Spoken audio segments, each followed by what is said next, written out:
BRP card मिलता है। जो बीआरपी कार्ड बहुत इंपॉर्टेंट होता है। बीआरपी कार्ड का पहले मतलब समझ लेते हैं। अब सारी इन्फॉर्मेशन ऑनलाइन ही अवेलेबल होगी, तो फिजिकल बीआरपी कार्ड को अब ये टोटली ख़त्म करना चाहते हैं और ऐप्स वर्क नहीं करेंगे जहाँ तक कि मुझे पता है।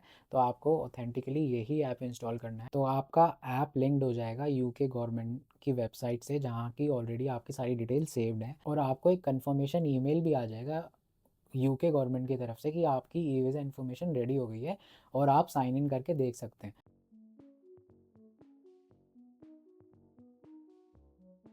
Hey guys, welcome to my channel. I'm Madhur, a PhD researcher in Health Sciences, Bangor University, United Kingdom. अगर आप यूके आने वाले हैं या फिर आ चुके हैं तो आपको बीआरपी कार्ड मिलता है। जो बीआरपी कार्ड बहुत इंपॉर्टेंट होता है। बीआरपी कार्ड का पहले मतलब समझ लेते हैं। तो बीआरपी कार्ड की फुल फॉर्म होती है बायोमेट्रिक रेजिडेंस परमिट। तो ये नॉन ब्रिटिश सिटीज़न जो होते हैं, जो कि आप अगर आप स्टूडेंट वीज़ा पे आ रहे हो या फिर किसी वर्क वीज़ा पे आ रहे हो, तो आपको बीआरपी कार्ड दिया जाता है। वो आपकी आइडेंटिटी होती है। उसकी वजह से वो आइडेंटिटी आपको शो करनी होती है। अगर आप किसी जॉब के लिए अप्लाई कर रहे हो या फिर इवन आप किसी रेंट के लिए अप्लाई कर रहे हो, तो भी आपको वो डिटेल शो करनी पड़ती है अपने लैंडलॉर्ड या फिर अपनी कंपनी को जहां आप काम कर रहे हो। तभी आपको वो लोग अलाउ करते हैं यूके में रेंट करना या फिर काम करना। तो बीआरपी बहुत इंपॉर्टेंट डॉक्यूमेंट होता है। जब हम किसी कंट्री से यूके फर्स्ट टाइम आते हैं तो हमारे पासपोर्ट पे वीज़ा स्टैंप होती है। वो सिर्फ एक बार के लिए होती है, और उसके बाद अगर आप ट्रैवल कर रहे हो तो अगर आपके पास बीआरपी कार्ड नहीं है तो आपको बहुत स्ट्रगल करना पड़ेगा। जो कि बीआरपी कार्ड एक ट्रैवलिंग डॉक्यूमेंट आइडेंटिटी भी होती है कि आपको यूके में मल्टीपल एंट्री अलाउ है। तो ये तो हो गया बीआरपी और इसकी इम्पोर्टेंस। अब हाल ही में यूके गवर्नमेंट ने 1 साल पहले बताया था कि हम अपने बीआरपी कार्ड को, अब ये लोग चेंज कर रहे हैं, सिस्टम चेंज कर रहे हैं। अब सारी इन्फॉर्मेशन ऑनलाइन ही अवेलेबल होगी। तो फिज़िकल बीआरपी कार्ड को अब ये टोटली ख़त्म करना चाहते हैं। तो उसके लिए इन्होंने 1 साल पहले नोटिस करा था कि आने वाले नेक्स्ट ईयर में अगर आपके पास फिज़िकल बीआरपी कार्ड है और वो लॉन्गर ड्यूरेशन के लिए वैलिड है, तो आप लोग अपने बीआरपी कार्ड को ऑनलाइन कन्वर्ट कर सकते हैं, आप अपना अकाउंट बना के। अब आप सोच रहे होंगे कि अब ये ऑनलाइन बीआरपी कार्ड कैसे क्रिएट करें और सारी इन्फॉर्मेशन अपनी ऑनलाइन अकाउंट में कैसे ट्रांसफ़र करें, क्योंकि आपके पास तो बीआरपी कार्ड है ही फिज़िकल वन। तो उसके लिए आपको कुछ नहीं करना। बेसिकली यूकेवीआई को ईमेल भेजेगी एक, तब आपको उस पे एक्शन लेना है। अब ईमेल मैं आपको दिखा देता हूँ कि मेरे पास 19 जुलाई को क्या ईमेल आया था। तो हम मेरी स्क्रीन पे चलते हैं। तो मेरी ये स्क्रीन पे आया था कि you need to sign in to your UK visa and immigration account before you can view your e visa. तो हमें साइन इन करना पड़ेगा अकाउंट में अपने ई वीज़ा बनाने के लिए। तो अब हाउ टू साइन इन, इसमें सारी डिटेल्स वैसे बहुत ही क्लियरली मेंशन करी गई है, बट आपको ज़रूरत पड़ेगी आपके आइडेंटिटी डॉक्यूमेंट की, जो कि होगा आपका बीआरपी कार्ड। और कई सारी सिचुएशंस में आपका, अगर आपके पास बीआरपी कार्ड नहीं है तो आप अपनी वीज़ा एप्लीकेशन नंबर से भी लॉगिन कर सकते हैं या फिर अपने पासपोर्ट का भी यूज़ कर सकते हैं। आपको जो गिवन लिंक होगा उस पे जाना है और आपको अपना अकाउंट क्रिएट कर लेना है। अब अगर जैसे मैं ये लिंक खोलता हूँ तो हमें शो होगा what identity document did you use when you created your account. तो अब मैंने जैसे यूज़ करा था बायोमेट्रिक रेजिडेंस कार्ड, जिसे हम बीआरपी भी बोलते हैं, और मैं इस पे अब बीआरपी पे क्लिक कर लूँगा और कंटिन्यू करते हैं। तो यहाँ मैं अपने बीआरपी कार्ड का जो नंबर होता है, जो आपको टॉप राइट फ्रंट पे उसके मिल जाएगा, आप वो डाल सकते हैं अपना नंबर और आप कंटिन्यू कर सकते हैं। उसके बाद फिर आपको अपनी डेट ऑफ बर्थ डालनी है, और उसके बाद आपसे पूछेगा कि आपकी जो रजिस्टर्ड ईमेल आईडी है आपकी वो वाली है। तो उस पे आपको एक ओटीपी कोड आएगा, जो कि आप ओटीपी कोड डालोगे तो वो आपका अकाउंट भी क्रिएट हो जाएगा और आप उस पे लॉगिन भी कर सकते हो फिर। और यहाँ आप देख सकते हैं कि मैंने अपना फॉर्म सबमिट करा था 19 जुलाई को। और अगर हम व्यू फॉर्म में जाके देखें तो आपको मैं एक आइडिया दे सकता हूँ कि आपको क्या क्या इन्फॉर्मेशन चाहिए होगी और आपको क्या क्या करना पड़ेगा। तो बेसिकली यहाँ हम आ जाते हैं आइडेंटिटी एंड कॉन्टैक्ट पे। तो पहले आपको अपनी आइडेंटिटी प्रूव करनी पड़ेगी। इसमें लिखा भी होगा कन्फर्म योर आइडेंटिटी।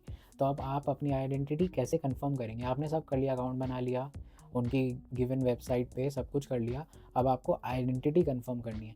अब आइडेंटिटी कन्फर्म करने के लिए यूकेवीआई ने एक ऐप बनाई है, यूके इमिग्रेशन करके, मैं आपको स्क्रीन पे दिखा दूँगा उसकी पिक्चर, और आपको ध्यान रखना है कि आप और किसी ऐप को डाउनलोड ना करें और सिर्फ़ उसी ऐप को इंस्टॉल करें। और क्योंकि कई सारे स्कैम्स होते हैं, कई जैसे मैं भी जब इंस्टॉल कर रहा था वो ऐप, तो मुझे कई सारे बाकी के ऐप्स भी दिखे थे उसी से रिलेटेड, बट और ऐप्स वर्क नहीं करेंगे जहाँ तक कि मुझे पता है। तो आपको ऑथेंटिकली यही ऐप इंस्टॉल करना है, और इसको आप जब इंस्टॉल करेंगे तो आप जैसे ही अपना ऐप खोलेंगे तो उसमें आएगा स्कैन क्यूआर कोड। तो अब ये आपको क्यूआर कोड इसी वेबसाइट से मिलेगा, आप अपने कंप्यूटर पे वापस जा सकते हैं, और वो जो स्कैन क्यूआर कोड होगा वो आपको कन्फर्म योर आइडेंटिटी टैब के अंदर ही मिलेगा। आप कन्फर्म योर आइडेंटिटी टैब में जब क्लिक करेंगे एक क्यूआर कोड आएगा, आप उसको अपने ऐप ओपन करने के बाद उसे स्कैन कर लेना, तो आपका ऐप लिंक्ड हो जाएगा यूके गवर्नमेंट की वेबसाइट से, जहाँ की ऑलरेडी आपकी सारी डिटेल सेव्ड हैं। अब वो ऐप क्या करेगा, आपकी आइडेंटिटी कंफर्म करने के लिए उसके अपने कुछ स्टेप्स हैं जो कि आपको पूरे करने पड़ेंगे। जैसे कि जब वो एप्लीकेशन आप रन करेंगे तो सबसे पहले आपको अपना फेस स्कैन करना पड़ेगा। फेस स्कैन के बाद आपका सेकंड ऑप्शन है कि आप अपने बीआरपी की बैक साइड की फ़ोटो को क्लिक करो उसी ऐप से, और वो ऑटोमेटिकली अपलोड हो जाएगी। बहुत सिंपल है। उसके बाद नेक्स्ट स्टेप है कि आप फ्रंट साइड से अपने बीआरपी की फ़ोटो क्लिक करके अपलोड करो, वो भी बहुत सिंपल है। बट यहाँ कॉम्प्लिकेशन लास्ट स्टेप में आती है, जो कि है चिप। बीआरपी में हमारे एक चिप दी गई होती है फ्रंट साइड पे, टॉप लेफ्ट में आपको मिल जाएगी। मतलब पूरी तरह से टॉप लेफ्ट में नहीं होती वो, थोड़ा सा मतलब लेफ़्ट साइड में ही होती है, टॉप की साइड। तो आपको उसे देख लेना है और आपको वो स्कैन करने को बोलेगा। उसके लिए आपका स्मार्टफ़ोन लेटेस्ट होना चाहिए, और मेरे कई सारे दोस्तों के पास एंड्रॉयड स्मार्टफ़ोन है, उन्हें काफ़ी स्ट्रगल करना पड़ा था वो चिप फाइंड करने में। इवन मैं आईफ़ोन यूज़ करता हूँ और मुझे भी बहुत ही ज़्यादा स्ट्रगल करना पड़ा था। मेरे को 5 से 6 बार मैंने ट्राई करा तब जाके वो चिप स्कैन हुई। अब मैं आपको शो कर देता हूँ कि आपको वो चिप स्कैन करने का ईज़ी तरीका कैसे है, क्योंकि कई बार आप ट्राई करोगे वो नहीं होगा। तो पहली बार तो मेक श्योर करना कि आप चिप स्कैन करो तो आप अच्छी लाइटनिंग में करो, प्रॉपर लाइटनिंग होनी चाहिए आपके कार्ड के ऊपर। तो आपको करना ये है कि पहले तो अपना कार्ड लेना है, मैं आपको दिखा देता हूँ। फॉर एग्ज़ाम्पल, जैसे कि ये मेरा बीआरपी कार्ड है। अब जैसे मैंने इसको ले लिया, और ये सपोज़ करें मेरा मोबाइल है, तो इसको हम उस पे ऐसे करके रखेंगे, प्लेस करेंगे, और इसको हम ऐसे-ऐसे मूव करेंगे, अप एंड डाउनवर्ड मूवमेंट रखेंगे, और जैसे ही आपका मोबाइल आपके चिप को फाइंड कर लेगा तो आपके ऐप में नोटिफिकेशन आ जाएगा, चिप इज़ स्कैनिंग। तो ऐसा कुछ करके ऑप्शन आ जाएगा, आप अपने ऐप में देख सकते हैं। चिप स्कैन करने के बाद आपको सबसे बड़ा टास्क है कि आपको एक फ़ोटो खींचनी है अपनी, मतलब शोल्डर लेंथ की होनी चाहिए, आप जिसमें आपका फेस सही से दिखना चाहिए, शोल्डर लेंथ की होनी चाहिए वो पिक्चर। और आप ट्राई करना कि आप वहाँ किसी की हेल्प ले लें तो ज़्यादा बेटर है, बिकॉज़ मैंने बहुत स्ट्रगल करा था, क्योंकि जिस टाइम मैं वो सारा प्रोसेस कर रहा था मैं उस टाइम अकेला था, मेरे आसपास कोई नहीं था, तो मुझे सेल्फ़ी कैमरा से वो पिक्चर क्लिक करने में भी काफ़ी स्ट्रगल करना पड़ा था। तो बेटर कि अगर आपका कोई फ्रेंड है या आसपास आपके कोई है तो आप उनसे हेल्प मांग सकते हैं, और वो पिक्चर आप अच्छे से क्लिक करके अपलोड कर दो। बस उसके बाद कुछ नहीं करना, आपका सारा प्रोसेस ऐप पे फिनिश हो गया है। लिटरली आपको ऐप से कुछ नहीं करना, आपको उसी वेबसाइट पे अपनी, जिस पे आपने अकाउंट बनाया था उसी वेबसाइट पे अपनी जाना है, और उस पे जाने के बाद आपको कन्फर्म योर आइडेंटिटी में जाके अपनी सारी डिटेल्स एक बार सारी चेक कर लेनी है, और उसे कन्फर्म कर देना है और डिक्लेयर कर देना है। तो आइडेंटिटी आप कन्फर्म कर देंगे, उसके बाद आएगा कॉन्टैक्ट प्रेफ़रेंस। अब इसमें कॉन्टैक्ट प्रेफ़रेंस में मेक श्योर कि आप अपना कॉन्टैक्ट डिटेल, जो मोबाइल नंबर जो आप यूज़ कर रहे हैं वो सही होना चाहिए, जो वो आपकी ईमेल आईडी जो आप प्राइमरीली यूज़ करते हैं वो सही होनी चाहिए, उसमें आप सारी डिटेल्स मेंशन कर देना। अब फिर आता है अकाउंट सिक्योरिटी में। अकाउंट सिक्योरिटी में आपसे वो 3 पर्सनल क्वेश्चन पूछेगा, उसमें आपको खुद चूज़ कर लेने हैं और उसके आंसर्स भी आपको याद करने हैं। अगर आप मतलब मेरी तरह काफ़ी ज़्यादा चीज़ें भूल जाते हो, जैसे मैं बहुत सारी चीज़ें भूल जाता हूँ, तो मैंने तो वो सारी इन्फॉर्मेशन एक जगह लिख के रख ली थी, जिससे कल को अगर मुझे ज़रूरत पड़े तो मैं वो रिट्रीव कर सकूँ। तो उसके बाद आपको कुछ नहीं करना, 3 क्वेश्चंस आप चूज़ कर लेना, उसके आंसर दे देना। फिर आप आते हैं सबमिट रिक्वेस्ट पे, जहाँ आप डिक्लेरेशन करोगे, कि डिक्लेरेशन में आपसे क्वेश्चन पूछेगा कि आप 18 ईयर से बड़े हो, वो मतलब एज रिलेटेड थोड़े रैंडम क्वेश्चन पूछेगा, वो आप देख लेना, अपने अकॉर्डिंगली फिल कर लेना। और फिर उसके बाद आता है लास्ट ऑप्शन सबमिट, और जैसे ही आप सबमिट कर देते हो आपका ई वीज़ा जो है वो बन जाएगा, वो रेडी हो जाएगा, और आपको एक कन्फर्मेशन ईमेल भी आ जाएगा यूके गवर्नमेंट की तरफ से कि आपकी ई वीज़ा इन्फॉर्मेशन रेडी हो गई है, और आप साइन इन करके देख सकते हैं।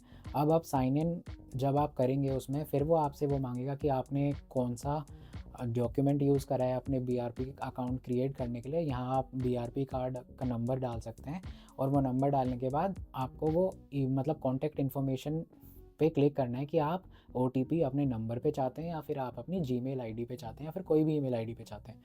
तो जैसे ही आप उस पर क्लिक करेंगे तो आपको वो OTP भेजेंगे, आप उस OTP को डाल के अपने अकाउंट में साइन इन कर सकते हो और सारी इन्फॉर्मेशन वहाँ आपकी अवेलेबल होगी और आपकी पिक्चर भी वहाँ अवेलेबल होगी ऑलरेडी जो आप क्लिक करोगे। सो आपका अकाउंट बन गया, आपका वीज़ा हो गया, आप अपनी सारी इन्फॉर्मेशन ऑनलाइन ही शो कर सकते हैं और यहाँ तक कि आप ये ऑनलाइन इन्फॉर्मेशन बाकी के लोगों को शो भी कर सकते हैं। जैसे किसी को जॉब चाहिए या वो किसी कहीं जॉब के लिए अप्लाई करेंगे तो वो ऑनलाइन ही उन डिटेल्स को एक शेयर कोड बना के अपने थर्ड पार्टी से उनके साथ शेयर कर सकते हैं। यहाँ तक कि इवन वो अपने लैंडलॉर्ड्स के साथ भी वो थर्ड पार्टी शेयर ऑप्शन में जाके वो एक शेयर कोड क्रिएट करके उनको लिंक सेंड कर सकते हैं, जो कि आपकी डायरेक्टली ही सारी इन्फॉर्मेशन देख सकते हैं आपके बारे में कि आपका वीज़ा कब तक वैलिड है और आपको यूके में क्या क्या परमिशन है, जैसे आपको राइट टू वर्क है, राइट टू रेंट है, ये सारी चीज़ें वो सब ऑनलाइन ही देख सकते हैं। तो फिज़िकल BRP कार्ड की इतनी इम्पोर्टेंस अब नहीं रही है और इसलिए ही जैसे आप एयरपोर्ट पे भी ट्रैवल करेंगे तो आपको फिज़िकल BRP की कार्ड ज़रूरत नहीं पड़ेगी while entering into UK. So that's it for the video. If you like the video, please do like, share, comment and subscribe my channel for more informative content like this, and I'll see you in the next video, guys. Bye bye.